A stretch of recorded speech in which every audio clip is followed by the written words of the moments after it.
Hello and welcome back to another episode for the Project Seed Money podcast. I am so excited to be back with our return guest, Randi-Lee Bowslaugh. Thank you so much for being here. I'm your host, Sharissa Bradley, and I am just so excited to get another opportunity to dig into your process and how you became an author, and just let's update my audience a little bit. Yeah, well, there's so much. So, I mean, where do you want to start? Well, let's start off with just celebrating your anniversary, because I want to shout that out and just have like a celebration. I did recently interview someone who was saying one of her tips was like, we need to learn how to celebrate ourselves and like give ourselves those wins and those pats on the back. So let's go ahead and celebrate, first of all, your 5-year anniversary of being a podcaster. Congratulations. Yeah. Thanks. Yeah, it's super exciting. So yesterday was the official 5-year anniversary mark. And it's so funny because I mean, you got hyper fixated on stuff. You try this hobby, you try that hobby. And I mean, things don't tend to last that long, right? Like you kind of move on to the next fun thing. And I was like, holy moly, 5 years. Like, how did I make it this far? And I have already have guests lined up for a while, and I always have a wait list. Like, it's so cool. It's called the Write or Die Show for anybody that cares. And you can subscribe on YouTube or listen on all the podcast platforms. It's so much fun, and like because we talk about mental health, I've learned so much and we have so much fun. I've met people from literally around the world, which is so cool. I love when somebody's like, "Well, I'm from Australia and your times don't really match with my time zones." I'm like, "That's okay. We'll talk. We'll figure it out a time because you were literally in the future from me. We'll figure something out." I love that we can be all over the world right here on our computers and just get to meet like all different people and not ever really leave our own comfort zone. I think that's amazing. So what is like a lesson that you've learned, like being consistent and sitting in this for 5 years, and it's not like you're going anywhere anytime soon. So was there some kind of like lesson you've learned in your last 5 years? So I mean, lots of them, but the one that just popped in my head because as we were just talking before you hit record about trying to be so professional with it, I gave that up because that's just not who I am. Now, of course, the podcasts are good information. I mostly stay on track. Um, but they're fun. The biggest lesson I've learned is have your personality come through. Don't try to smush it down because then you're going to hate doing it first off, and you're not going to find your real audience. You're going to find that when you're really yourself and you show your personality, and then that's when people go, "Oh, actually, yeah, this person's fun to listen to. I want that one." Oh, I love that so much. And as having been a guest on your podcast, I can highly recommend it from the guest side. It was such a fun experience to just get to have a real, authentic conversation with you. And we dove into things like my mental health and eating disorders and just all these challenges that I was facing, like kind of at the precipice of it. And so I felt like you created such a safe and welcoming, authentic space. So as a listener and a fan, but also as a guest, I want to say, like, I think you've cultivated something really amazing in the last 5 years. So really, congratulations. Yay. Yeah. Amazing. Yeah, that's what I strive to do. Make it so that guests feel like open and like safe to share their stories. And I've had some people who definitely were a little apprehensive at first. They're like, well, this is my first time talking about, my mental health and stuff. I'm like, you share however much you're comfortable with. And then by the end of it, they're like, I didn't know I was going to talk that much. I was like, I let you do your thing. Yeah. They're like, you're just so good at it. I'm like, well, thank you. Thank you so much. It's a gift. It's one of those things. It's just like it's your one of your tasks that you're just supposed to do. And so you're gonna Yeah. be like efficient and good at it. And it's really amazing. I do want to talk about a little bit more about your author journey as well, since we're on a podcast for like inspiring female authors. And I want to talk last time, like if you haven't heard the interview already, last time we talked about things like your fears and your doubts and your self, like things that you were battling when you were writing the books. But we never really got to dive into the fact that you now do all of the production for yourself for your books. That's not where you started, right? But that's where you've gotten to at this point. So I do want to talk a little bit about like the journey that you've gone on as being an author for at least a decade, if I'm not wrong. Just about. My first one was published 2017, so pretty darn close. Exactly, right. So maybe if you could just share with us a little bit about your experience from the beginning, being a first time author, to now how you're feeling 9 years in with a podcast for Mm. 5 years. The subject material that you write about in the book that I want you to share about in this episode too, it is all around like mental health and personal things. So Yes. this does incorporate a lot of like, you know, vulnerability in the things that you share. And so how did you go from that process? Like how did you kind of, where did you start from and how did you kind of get to this All point? right. Well, I'm gonna start rambling now. So there's so much. So at the very beginning, I mean, first and foremost, a lot of writers will say this. Well, I wrote a book. That's how we say it at the beginning. I wrote a book, not I'm an author. That is one of the biggest changes I think that happened over time is I stopped seeing myself as somebody who wrote a book or wrote 2 books or wrote 3 books. I am an author. And that shift in your mentality when it comes, you're like, "Oh, this is actually really cool." It sneaks up on you. But at the beginning, because, I was just gonna write a book. I always said, "I'm gonna write a book. I'm just gonna write a book." That's how a lot of us get started. Um, so I wrote. And then I went, "I don't know what the heck to do with this." So there was this person that I met at a business group who had her own, like, mini publishing company kinda thing. And she's like, "Well, we know how to format it, we know this and that." Because it was about mental health, she was like, "I really wanna work to you." So she gave me a fantastic deal, which is great because I was like, "I can't pay your regular price." Um, so that was awesome. Um, but so she helped me with formatting it and getting um the book cover done and all of that stuff that I had absolutely no idea how to use. Like, I knew how to use Word. In college, you had to take the program and you kind of learn the functions of it. But the difference between what a book needs and your margin lines and your titles and how they coincide and all of that stuff was completely foreign to me. I had no idea. So I went with her for the first 2 books, actually, because again, didn't know what to do. So that was really helpful and it kind of gave me this boost of confidence because she also did a little bit of editing because she was like a newspaper journalist at some point or something like that. It's a while ago, okay? Yeah. Yeah. So she gave me some or I think it was her husband actually. So she gave me feedback on certain parts of it, which was great. And so as I went though, I'm a little bit of a control freak. I will admit that. Um, she was fantastic, but because I like to learn new things and be in control of what I'm producing, and it makes me feel even more confident and like just, oh my gosh, I did that. Like, this is my baby, you know? You just didn't have to push it out, which is great and way less pain. so for my follow-up books after the first two, I did a lot of research. I learned a whole bunch, and she taught me a lot. She taught me how to publish through Amazon and KDP, which was really great. She's like, I don't want to own your stuff. Like I want you to own your stuff. So she showed me how to do that.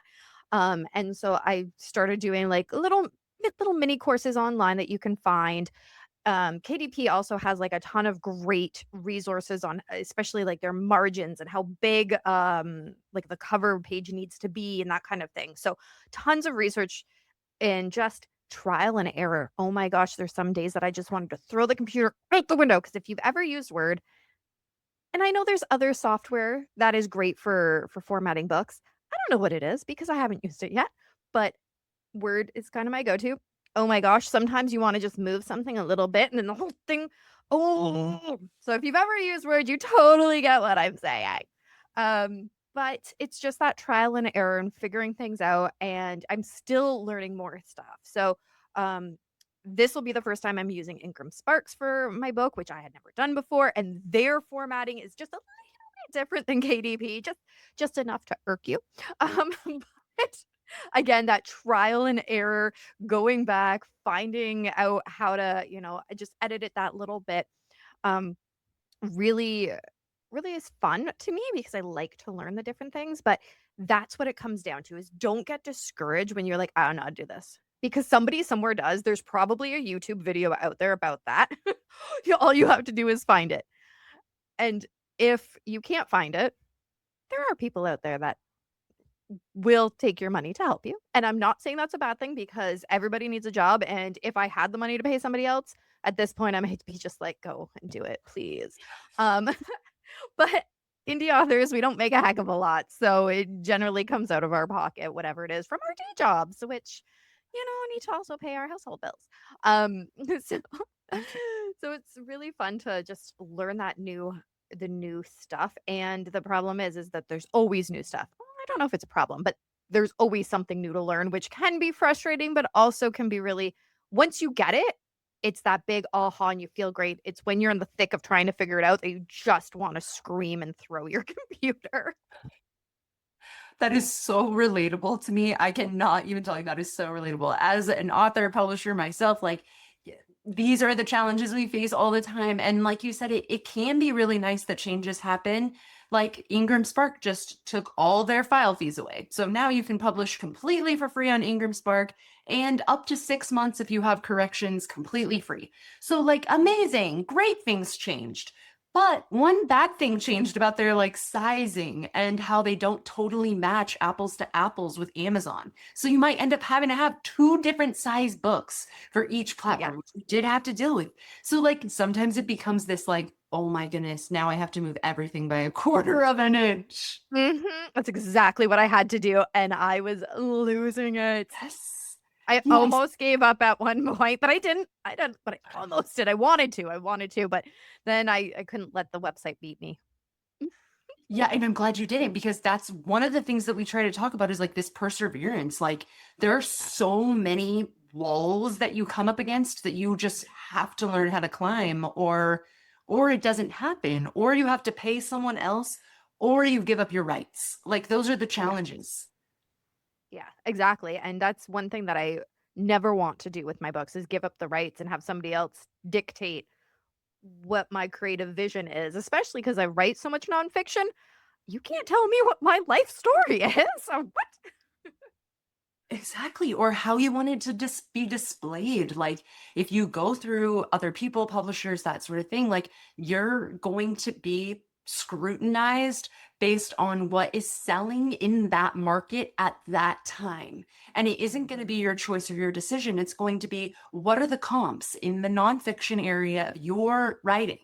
And that's what it's going to look like. It's not going to be uniquely yours. Exactly, and so that's why I love the self-publishing and how easy it is really to self-publish. Of course, it'd be nice to have a big publisher behind me to promote it all, but, little of some, something of another. Yeah, it's true. And because you don't have them promoting it, you also don't have them taking your royalties. Like you get to keep Right. all the pennies that come from a book sale. They're yours. Exactly. Exactly. I love when I see my bank account and it's like, so I'm based in Canada, which means most of my sales usually come from Canada or the States. But then I love seeing because the way Amazon comes in, it basically tells you what country it's coming from, right? Canada, like the .com or .ca. I love when it's like one of the Asian or Australian, like somewhere far away. I'm like, oh my gosh, it's 10 cents, but it's from someone way far on the other side of the world that read the handful of pages or whatever pages through their Kindle app, and oh my gosh, somebody's reading it from way over there. It's so cool. And the Yes. only way you get that analytics, the only way you're getting that understanding is because you're in total control. If Yeah. you had a publisher, you wouldn't get that information because there would be walls to get that Yes. information. Exactly. So, I mean, I love having that control. I mean, I did mention I'm a control freak. So I love having that ability, and it's so cool, like I said, to see when somebody is reading it from across the world. Oh, yes, so encouraging because this is hard. And yeah, like Oh, you have those moments where like I want to give up, I'm gonna throw my computer, but then you get this mhm. random, .au and you're like, holy crap, my book is in Australia. Right? Like it is, it's so thrilling. Yes. It's But you and did I'll go and yell at my husband, be like, guess what? Somebody bought my book. And he's like, slow down and what? you really need to learn how to listen faster. Like I feel like they should have Right? adapted that by now. Like it's just like feels like a normal adaptation. Exactly, and he's like, "Oh, hold on, you started before I was even paying attention." I'm like, "You should know when I'm going to randomly run at you with so many words, like, come on." Yes, come on, this is too exciting. That's why we have to have community in the author world because you have to have someone who can respond to that with equal excitement because it is so exciting. And I just love that. But it wasn't like you started in this place of being able to do all of these things. You built courage like over time to be able to do this in 9 years. So you kind of mentioned like it is really easy to publish on KDP, and it is. Was it always easy for you, or did that, like, come with time too? With time, right? So that first person that I worked with, she taught me how to use the KDP.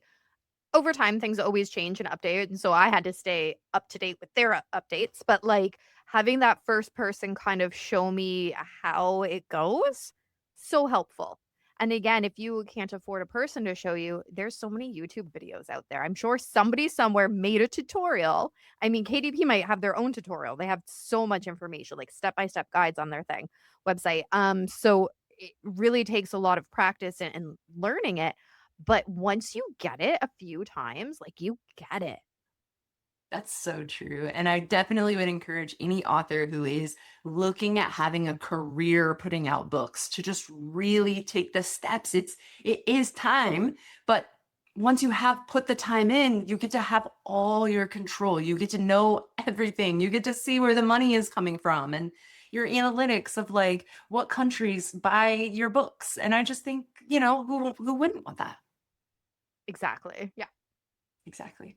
So have you found that there's been a change in like the amount of vulnerability or the amount of self-doubt as you've gone through the process? You mentioned confidence in the back end of things, but I wonder as an author over the 9 years, have you been gaining in confidence in that as well?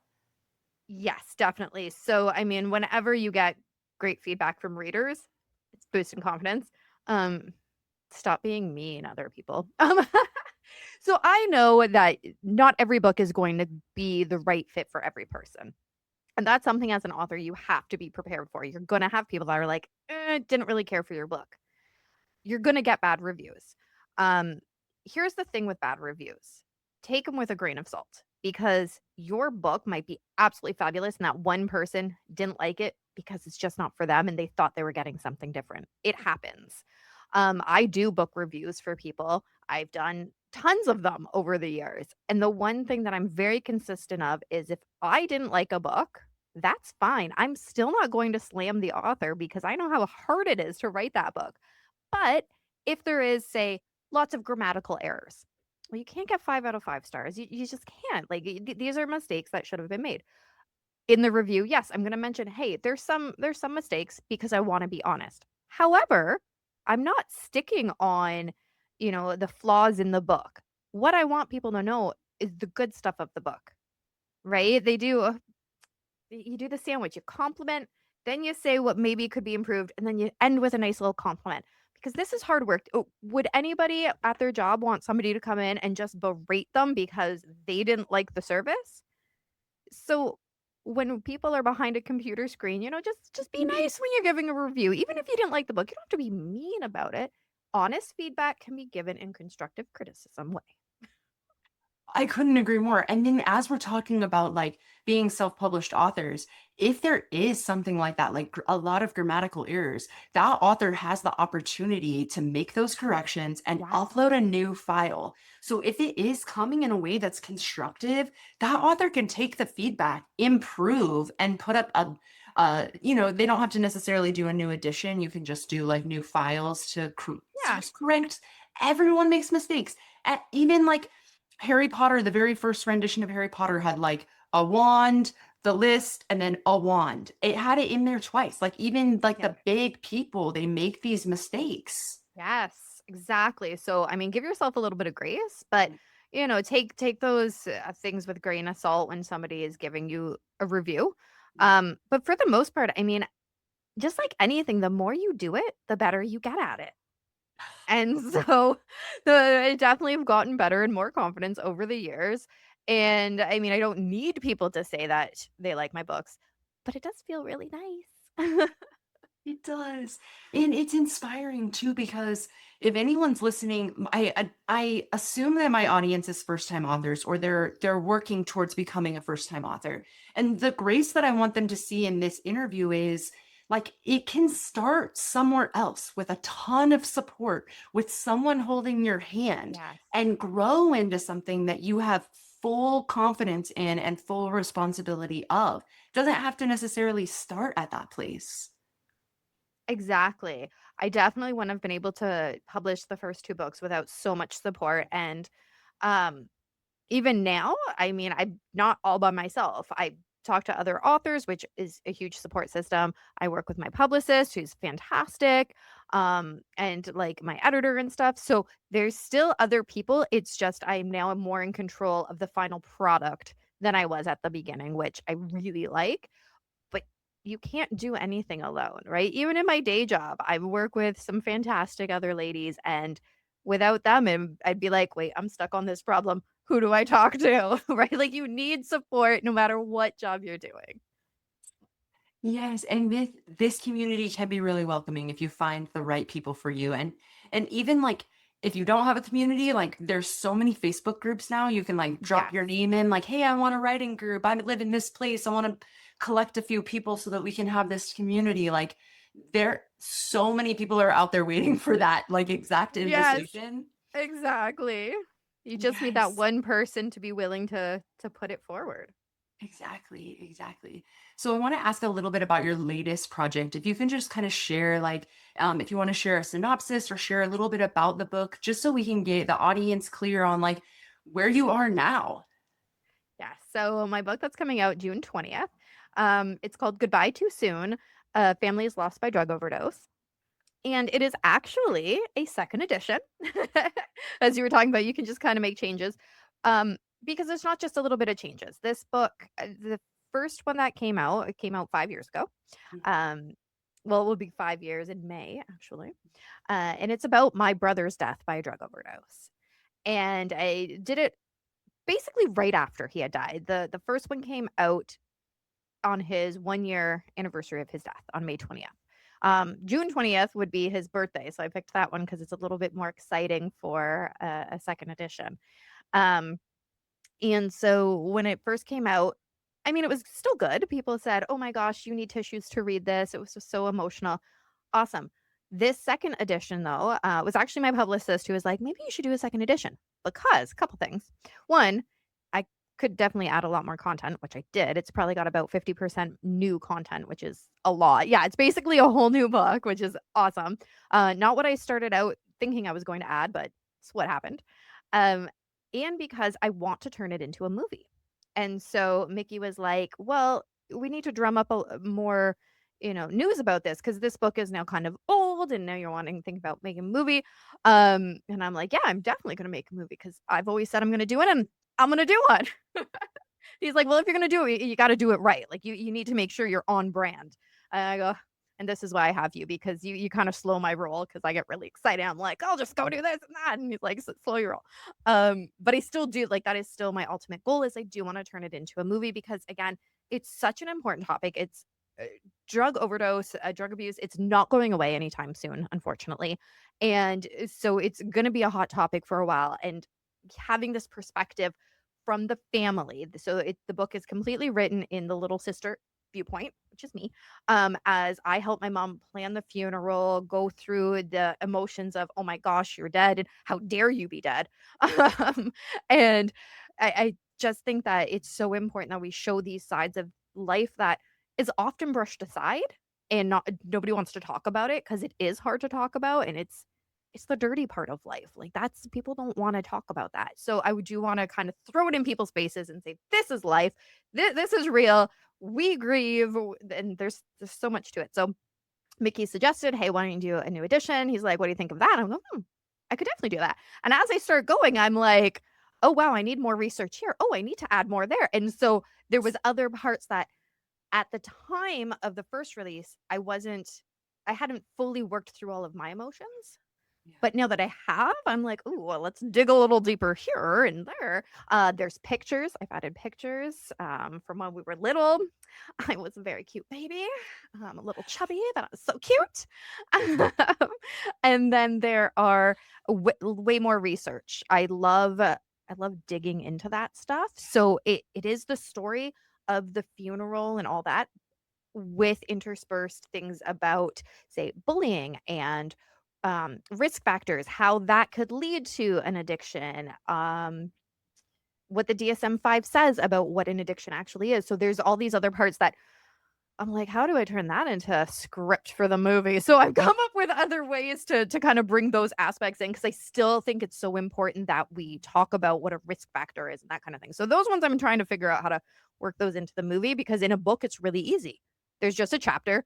The chapter is called risk factors, and I list them out and give examples and show the research, and it's super easy. You can't do that in a movie. It's not going to translate well. Right. Yes. But that's so fascinating. And that kind of ironically, like I didn't know at the beginning of the interview that this was a second edition. And it kind of is like, it's almost as if like foreshadowing, like we were like Yeah. leading to this the whole time. And I had a similar experience. My first memoir, I ended up doing a second edition of it. And like as I was rereading, I was finding things that were like incomplete, like, oh shoot, I didn't really finish this thought. And again, it speaks to this, the confidence, the time, the you having the full creative freedom because you own it to change it and remake it and re-put it out because you can, because it is yours. So I think that that's kind of ironic that like this whole time we were like literally speaking to that, and then it ends up being, that you did go through this process again, and not because it was bad, but because it deserves a new day in the sun. Exactly. So I mean, it has the same emotional side. In fact, my editor was like, "Oh my gosh, it was even more emotional." I'm like, "Thank you." Mm. But it digs so much deeper into what society wants to kind of cover up and push aside. I'm like, No, we're going to talk about it. Come here, we're going to talk about it." Mhm. No, I think that that's amazing, and it's by brushing it to the side that we have this problem in the first place. It's by not bringing it to Exactly. light that people are still able to have these problems and that we're not supporting or caring for the people who need it. So, no, I think it's a valuable resource, an incredible tool. I'm so glad it's getting a new life and that we get the opportunity to share about it here and share about your story a little bit more. I just want to ask one more question, though. I wonder if you have I asked this before, but now we've been talking about something completely different. So I want to ask, how can you, or do you have any encouragement for my authors just in this process, the understanding that you're going to start somewhere that you're not going to necessarily end up there, and maybe speak to the process of it. Yeah. So, I mean, it's so hard. Everybody's process is different. My process is I come up with a random idea, usually when I'm walking the dogs, because nature's fantastic. And I'm like, I'm just going to start writing. Some people like to plan and put it all down on paper. That is not me, usually 99% of the time. So, first and foremost, I mean, figure out what works best for you, right? What is your best process? Are you somebody that can just start and you're just going to go and see where it takes you? Or are you somebody who needs to take time and lay it out? Neither are wrong. So figure out what works best for you so that you're not upset with yourself when you're not hitting the mark in your eyes. Because here's the thing, when I go back and read my first book from 9 years ago, the poetry's great, but I wrote like a beginning kind of chapter and an end kind of chapter, and read it, I go, oh my gosh, that's really great. I love it. It was so good. Um, because now I would have done it differently. But that's 9 years and so much learning. So it is okay when you start out and you're like, this is the best I can do. Awesome, cool. And in 5 years, you'll go, "Huh, I could do better." And another 5 years, you go, I can do even better." Because as we go, we get better no matter what. And so I think that's the most important message, is that the first thing you do, it's not gonna be your best. It's just not. Sorry. Like, it just is a fact that the more you try something, the better you get at it. And so then give yourself grace. Don't set yourself with these expectations of, I'm going to write 10,000 words a day. Realistically, that doesn't work for some people. I mean, for me, just life in general, um, it doesn't work. I've got kids, I've got animals, we've got mental health in my house, so you don't know what the day is going to bring. And, like, just last week on Friday, I had such a bad fibromyalgia flare up, I couldn't get out of bed. Like, I literally could not get out of bed. Trying to make it to the bathroom, I, like, got halfway and just had to lay on the floor. I'm like, "Okay, I'll get there. I'm getting there." So, don't set yourself up for failure. If I said to myself, "I have to write 10,000 words a day," oh my gosh, I just failed because I set myself up for that. So don't do that. If you say, "Hey, I want to have this goal of having the first draft ready in a month." Cool. Because that's a little bit flexible, right? You're not saying every single day I have to do XYZ. You're saying things could shift and change in my world. Maybe I do more this day, maybe I do less that day, but you kind of have a deadline because I do think deadlines are important because they do focus us. But don't set it to the point where you might fail because I know for a lot of people, a lot of creative individuals, we have some kind of mental health or neurodiversity, and setting ourselves up for failure is just going to end real bad. And we might give up. And I don't want anybody to give up. So there's my long winded answer for you. I love that so much. And I love your responses. I love to be able to pose a question to you and then just listen to what you have to say. I think it's just always so good and wonderful. Thank you so much for encouraging everyone. And I just want to ask where everyone can find you, find your books, and your podcast. Congratulations again on 5 years. And just where can everyone find and connect with you? Yeah. So my website is rbwriting.ca. All of my links should be active and proper on there last time I checked. But I'm on Facebook, Instagram, TikTok, YouTube, all under my name, Randi-Lee Bowslaugh. So that's probably the easiest is just type that in. And to be fair, if you put my name into Google, I'm like the first 5 pages. Nobody else has my name, so you're good. You'll find me. That is amazing. It's so easy. I love that. Thank you so much for coming on my show again. I hope that everyone goes back and listens to that first episode because we talked more about like the vulnerability of the actual writing process, where today we got more into like the business side of it. But I just feel like that was so amazing to kind of get like a little recap of what's been going on. So thank you so much for being here. Thank you so much for joining me on another episode for Project Seed Money. Please don't forget to like and subscribe. It really helps the channel. And I will see you with another interview next week. Bye.